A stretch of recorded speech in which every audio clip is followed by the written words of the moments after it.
Ay, na-enjoy ko yung Penang. So, isispill ko na yung surprise. Hindi ako nag-book ng hotel sa Singapore. So,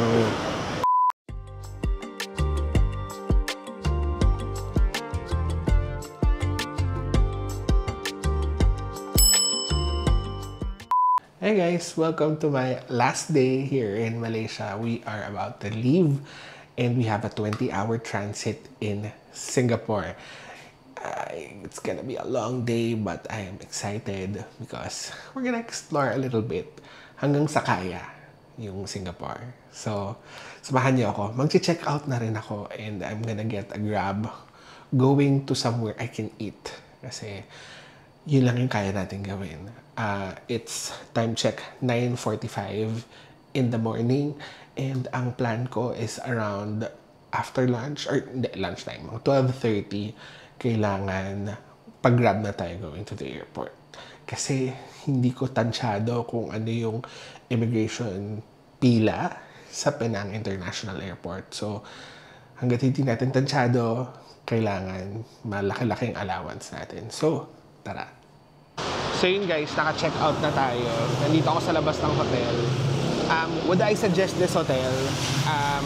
Kung may budget ka naman, wag na. Pero kung nagtitipid ka, like me, good deal siya. Kasi, imagine mo, I paid for 4 days, 3 nights, 3,000 pesos lang. Yun yung total na chinarge sa 3,020, parang ganon.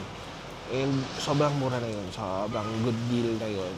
Ang siguro biggest issue lang, 2 issues I can think of is number 1, walang bintana yung room. So kung sensitive ka sa, yung feeling mo medyo claustrophobic ka and gusto mo na ventilation, not for you. Second is walang room service. So pansin ko dun sa buong 3-night stay ko, walang naglinis ng room. Sa akin okay lang yun kasi ayoko nang may gumagalaw ng gamit ko, which is fine. Others might have an issue with that. So that's that for the room review. I am now going to First Avenue Mall. Magbobok ako ng Grab going there. And doon na muna ako magpapalipas ng oras hanggang mga around 12 noon. Then I'll go back to the hotel to get my bag and then onwards to the airport. At dito na tayo, First Avenue Mall. So, malapit doon sa unang mall na pinuntahan ko actually. Malapit lang doon sa hotel. Wala pang 5-minute na Grab ride. Nag-Grab ako kasi muulan. Ayoko maglakad. And first order of business, maghahanap tayo ng kakainan. Parang maliit lang na mall to. Pero, pwede lang. Hello, kakain lang naman tayo. Then wala ko magsa-shopping. Parang bet ko mag-A&W kasi wala niyan sa atin. Chicken. Sige, parang dito na lang. So, yun ang in-order natin. 2-piece chicken, fries, tsaka mashed potato. Tapos 2 drink kasi uhaw ako. Tapos ang total niya ay 30 ringgit. So, tara, tikman natin. Actually, excited ako doon sa fries.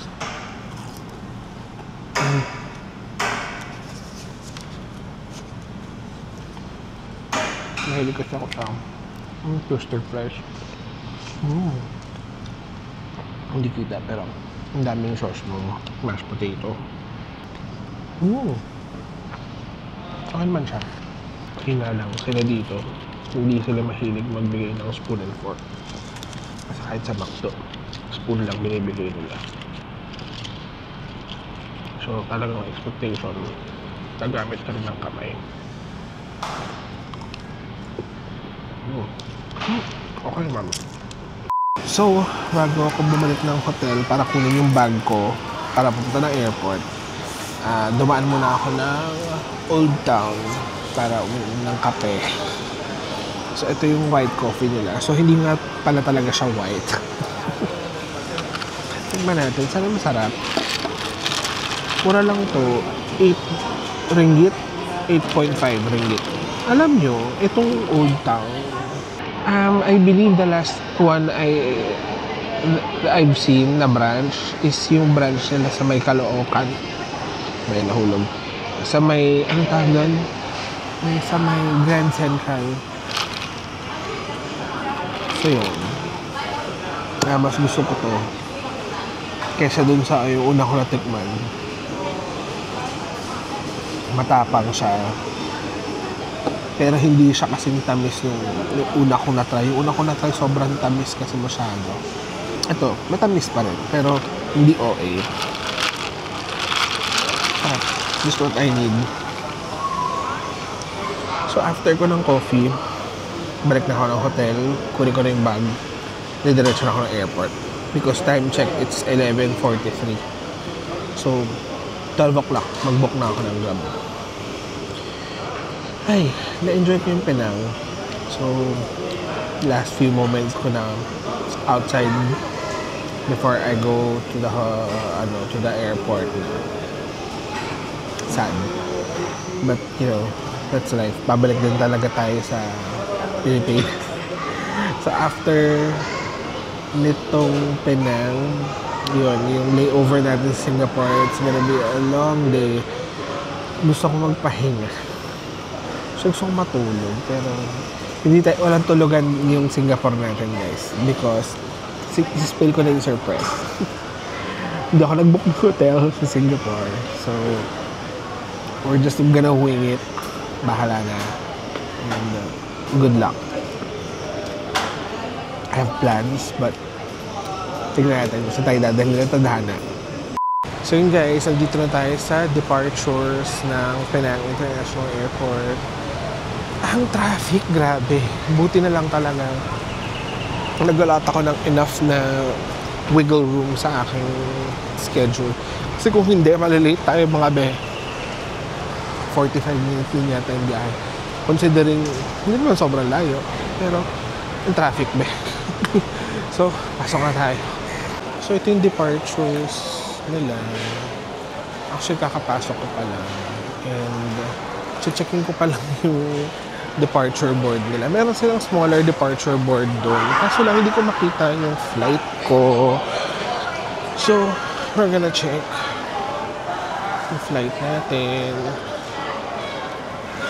I was already checked in naman na online.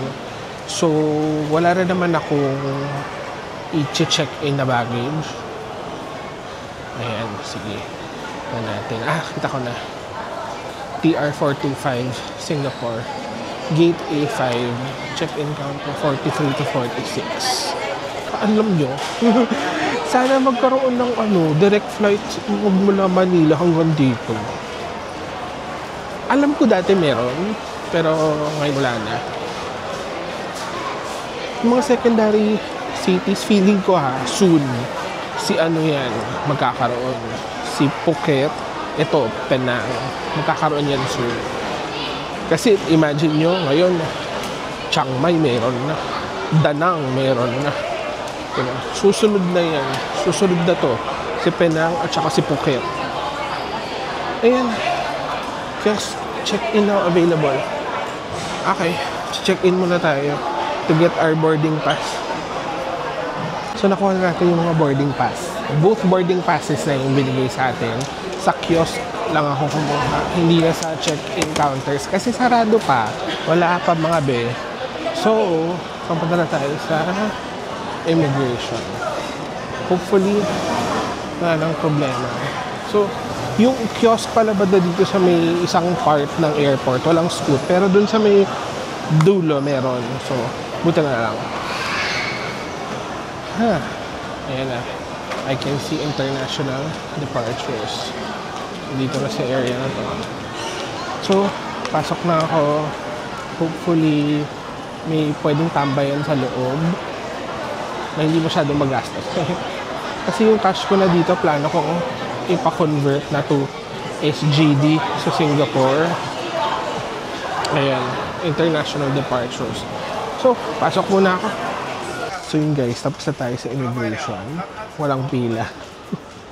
Walang pila sa immigration saka security. So, ang bilis. Ang problema ngayon, more than 3 hours pa tayo maghihintay bago ang boarding. So, my God, good luck. May mga bilihan na pasalubong dito sa loob. Kaso parang wala naman akong space sa bag ko.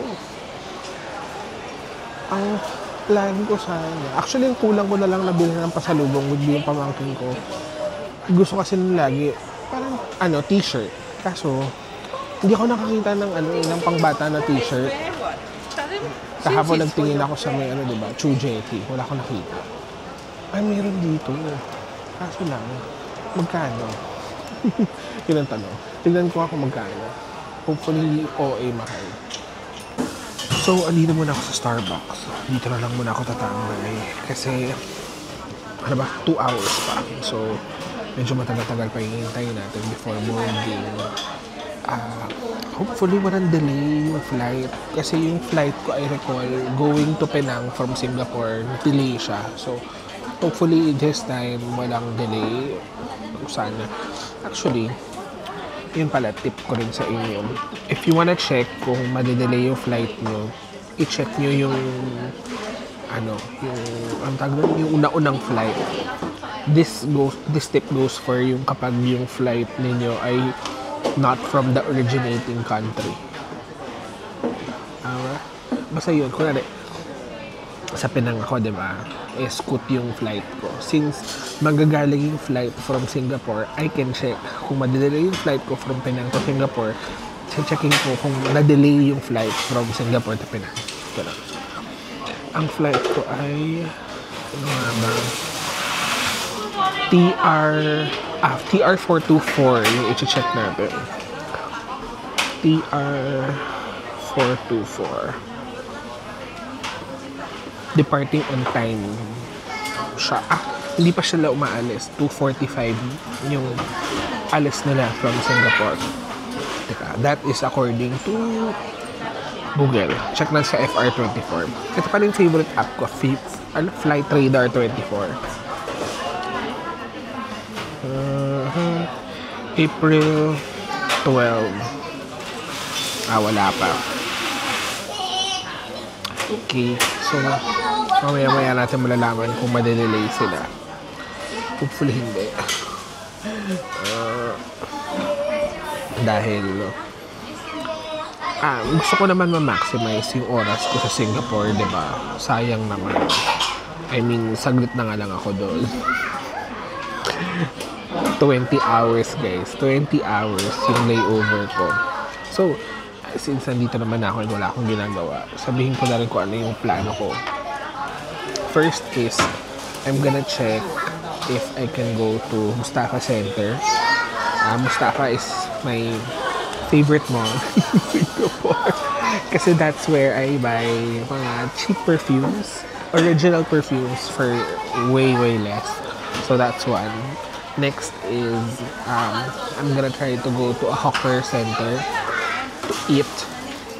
So that's one. And then, I did mention a while ago, I did not book a hotel. So, I am going somewhere where I can rest. And, mamaya ko na i-reveal ko ano yun. Dumating na yung plane namin. Ay, ang tagal ng hintay. Pero excited na ako umalis. Hey guys, we just landed. Grabe, that was so uncomfortable. Buti na lang, wala akong katabi. So, medyo maluwag. Kaso lang, may unpleasant na smell buong flight. So, hilong-hilo ako. Tapos, paikot-ikot pa sa ere kanina kasi na-delay daw yung land ng ibang mga planes dahil maulap. So, oh my God, nakapagod. So, medyo change of plans ako. Uunahin ko pupuntahan is Marina Bay Sands. Doon muna ako pupunta. Hindi na ako mag-Mustafa kasi wala lang, dinicide ko lang. Yun ang maganda pag solo traveler. Pwede ako magpalit-palit ng plano, walang magagalit sa akin. So, CR lang ako quick and then labas na ako immigration. Alam niyo tong Changi talaga, always an amazing experience. Nakakaloka kasi walang kapila-piling immigration.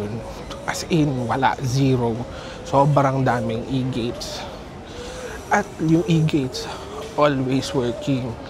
Lagyan mo lang yung passport mo. Tapos pag frequent traveler ka na dito sa Singapore, ano na, wala nang fingerprint.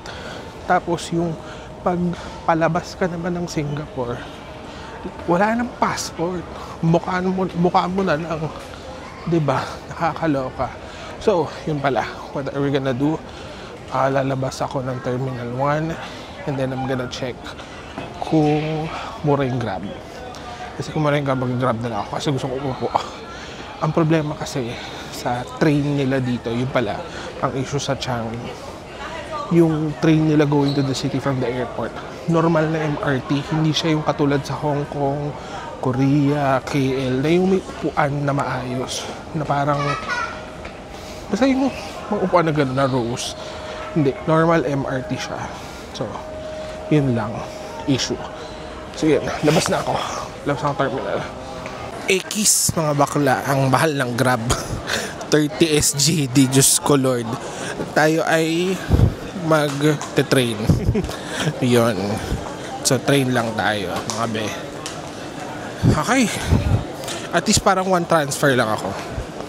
Kasi going to the tawag doon, Marina Bay Sands, East-West line, then Downtown line. Yun lang.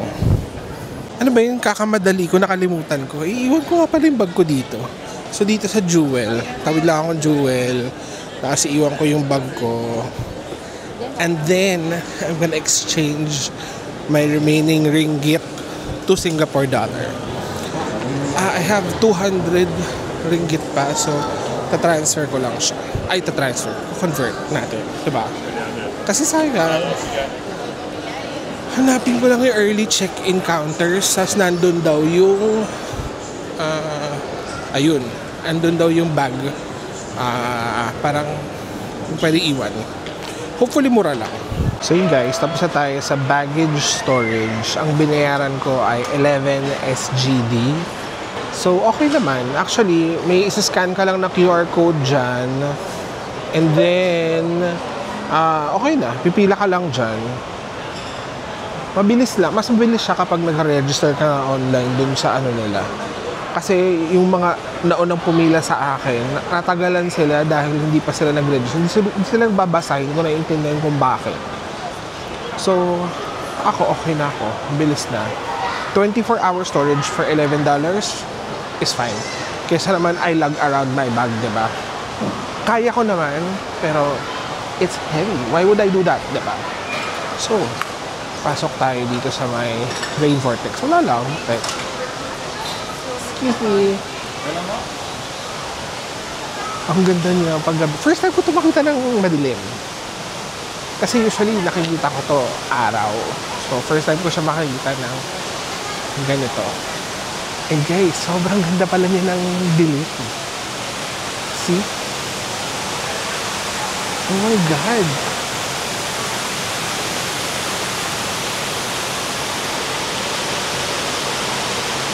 Oh my God! Ang ganda niya. Tapos yung ano, yung forest din sa gilid niya, may pailaw din. First time ko to nakita ng gabi. So amazing talaga.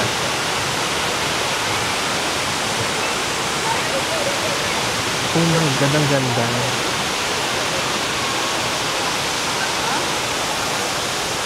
Diba?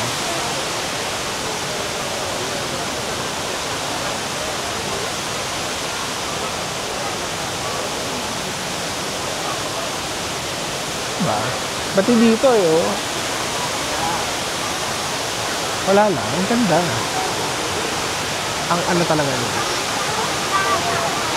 Magnificent. Magnificent. Ang ganda. Grabe talaga.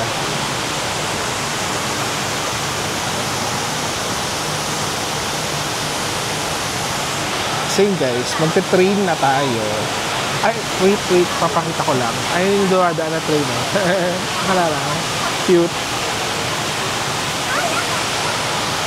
So, mag-train na tayo. Hey guys, so finally, we're here at the shops at Marina Bay Sands.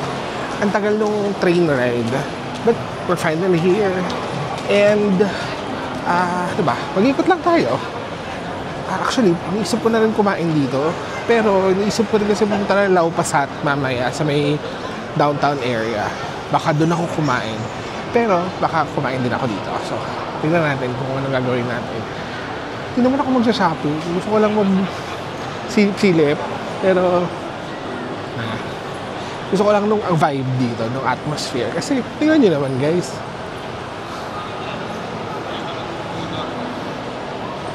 Diba? Kaya masaya dito eh. Diba? Hindi kami mag-shopping at least, diba? Maganda yung atmosphere. So, ikot-ikot lang tayo. And then, ang isa sa mga gusto kong areas dito, yung food court sa baba. So, titingnan ko lang kung may upuan. Kasi may times na walang upuan yun. So, hanap tayo ng food. Ano guys, sobrang must-see yung LG branch dito. Alam, ang ganda nung branch nila dito. Hindi ako mapasok ngayon. Kasi hindi naman ako bibili. Wala naman akong sasadyain. So, siguro next time, pag meron. Pero ngayon wala. Ang ganda nung ano. Kasi parang, di ba meron siya parang island. Wala lang, nakakatawa. Ay, shucks. Ay, ano pala sa taas? Teka nga, may play pala dito. Kasi I've been meaning to check out something. Ano ba makyat? Akit tayo. Titingin lang ako ng konti. Sisilip lang. Hinahanap ko na escalator. Akit lang ako. So, magtitingin ako sa play kasi I find their prices in the Philippines a little bit too expensive. Well, mahal naman kasi talaga. Pero, kumbaga parang if you buy it in other countries kasi it's a little cheaper.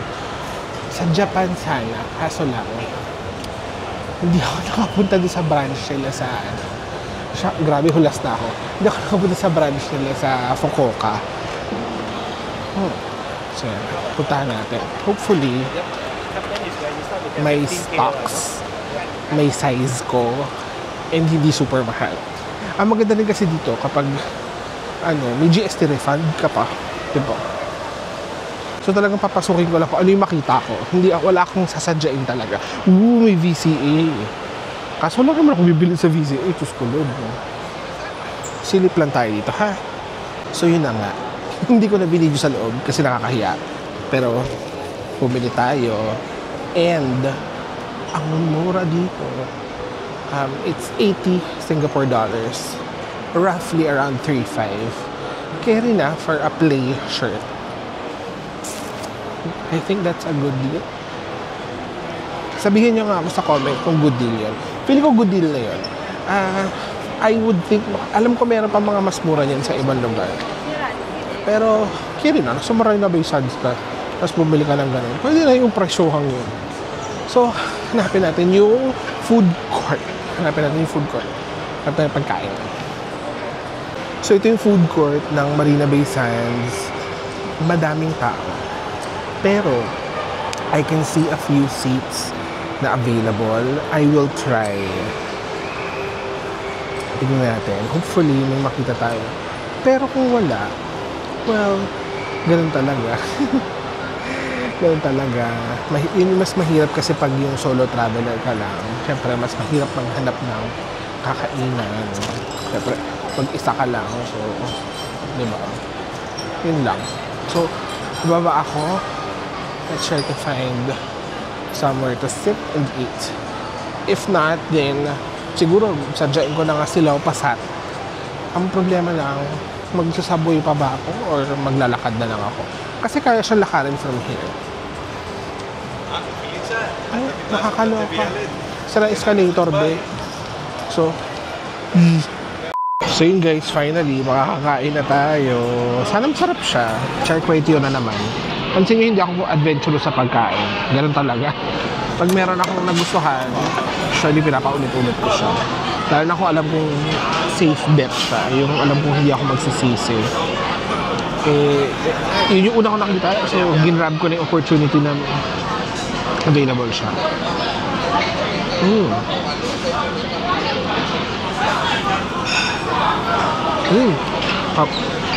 And nakaswerte ako ng upuan.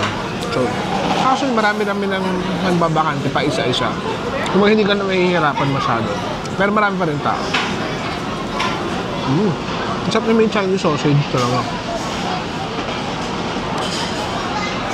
Iba kasi yung chai kway teow, hindi naglalagay ng Chinese sausage. Yung kinain ko kagabi, meron. Yung galing ko sa Grab.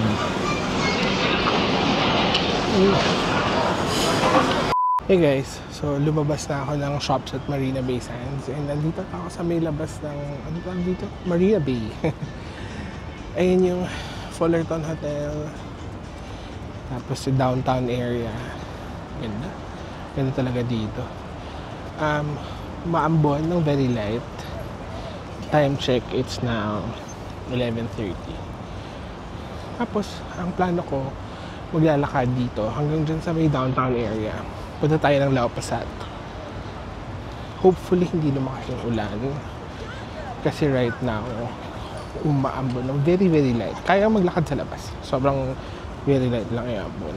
So, actually, after shops at Marina Bay, daan lang ko Lau Pa Sat.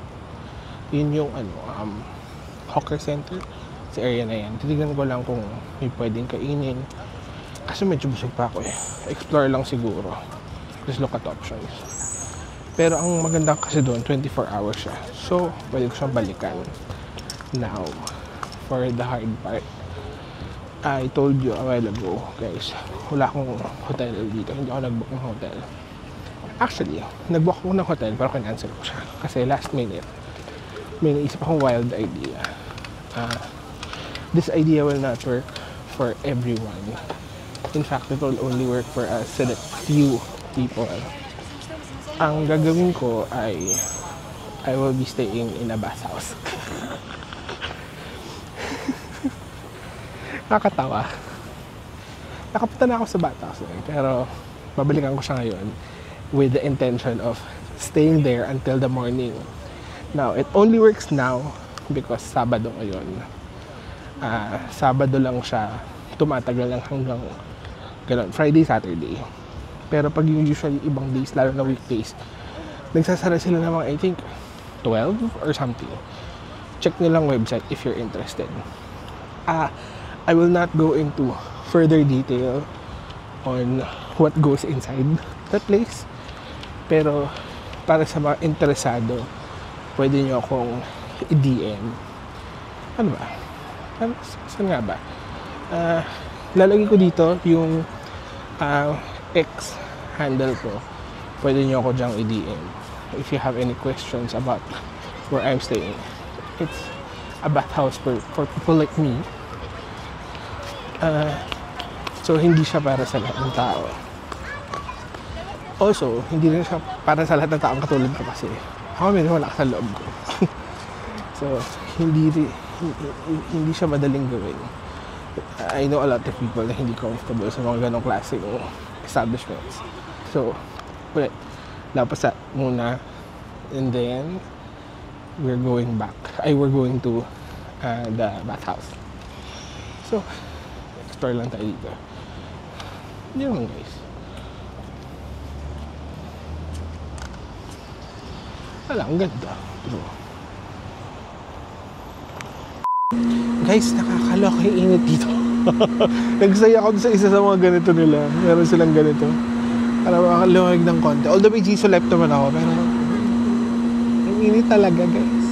Guys, ang dami dito mga nagbabike. I recall I was able to avail of a free parang tour around Marina Bay through bike. Kalimutan ko na yun. Sa Singapore siya. Visit Singapore, if I'm not mistaken, na website. Tapos, basta if it's your first time in Singapore, mamimili ka ng parang free activity. Diba? Sobrang ganda kaya nun. Ang pinili ko yan, night bike around Marina Bay. Pero yung isa, yung friend ko, ang ginawa niya is yung night safari. Imagine mo, guys, yung bike na yan, yung bike tour na yan, na yung sa Klook, mahal yan. Nasa libo. So, try nyo, visit Singapore. Basta kung first time sa Singapore, mag-sign up kayo dun sa website. May particular time frame na kailangan nyo mag-sign up. So guys, nandito na tayo sa Lau Pasat. Ito yung hawker center na 24 hours. And very accessible siya. Kasi nandito siya sa, as in, literally surrounded by office towers dito sa may downtown area. And dahil medyo late na, marami na ako nakikita pupuan. However, I'm not sure kung kakain ako now or probably later or tomorrow morning na because busog pa ako. So, andito na tayo. Kaso lang, parang hindi pa ako masyado makakapag-video dito kasi may copyrighted music sa background. So, it used to be a market by the sea. Kaso dahil nga sa marami ng reclamation, nandito na siya sa gitna. So, tingnan natin yung mga options. Guys, marami pa rin bukas. Ito, merong dessert. Ay, parang gusto kong kumain. May dessert place. Meron yung roasted dog. Ito, coffee. Guys, ang ganda dito. Ang ganda. Ang ganda. Tsaka maraming options. Ito, may dim sum. Shocks. Sana maraming 24 hours kasi baka bumalik na lang ako ng early morning siguro. Ang galing, ang ganda. There's a lot of Chinese food. Well, kasi yun na naman yung basis ng ibang food nila. Dahil nga, straight settlements. Maraming mga Chinese talaga dito.